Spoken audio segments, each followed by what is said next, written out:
సాధిత్రులాయ్ ఈరోజు పాసురం 21వ పాసురం.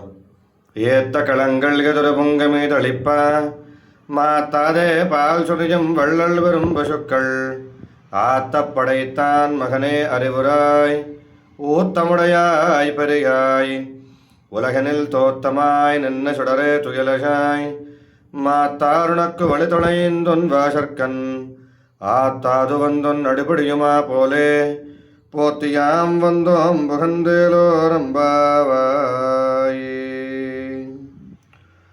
ఓ నందగోపుని పుత్రుడా, పాలు పితకడానికి పెట్టిన కుండలన్నీ నిండిపోయి క్రిందకు పొల్లిపోతున్నాయి. గొప్ప ఔదార్యము కలిగిన పశువులు సమృద్ధిగా కలిగి ఉన్నవాడు నీ తండ్రి. అటువంటి గొప్పవాని పుత్రుడా మేలుకో. వేదముల చేత చెప్పబడినటువంటి వాడా మేలుకో. లోకములో ఆశ్రితులను రక్షించడానికి అవతరించిన తేజోరూపుడా నిద్రలోంచి లేమ్మా.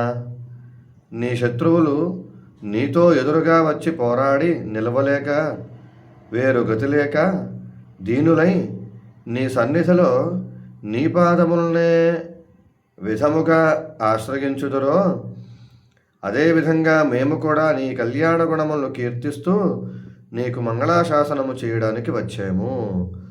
అంటే అమ్మవారి ఈ పాశురంలో శరణాగతి చేస్తున్నారు. తండ్రి, నువ్వు తప్ప అన్యులు మమ్మల్ని రక్షించలేరు, అన్యుల్ని మేము ఆశ్రయించము, కావున నువ్వే వచ్చి మమ్మల్ని అందరినీ కూడా రక్షించవలసినది అని ఆండాళమ్మవారు ఈ పాశురంలో శ్రీకృష్ణ పరమాత్మ శ్రీపాదాలని శరణాగతి చేస్తున్నారు.